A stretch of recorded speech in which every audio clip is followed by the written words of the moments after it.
ಮತ್ತೆ ಬನ್ನ.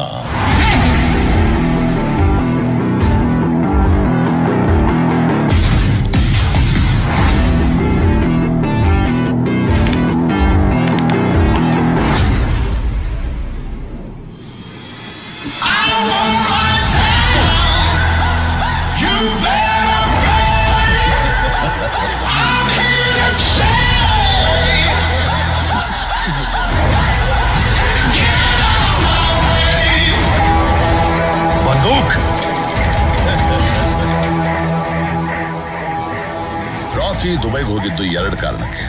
ಇನ್ನೊಂದು ಕಾರಣ ಯಾವುದು? ಅವನು ಸಾಕಷ್ಟು ದುಡ್ಡು ತಗೊಂಡು ಹೋಗಿದ್ನಲ್ಲ. But wasn't that an advance for the gold Inayat Khalil was sending? No.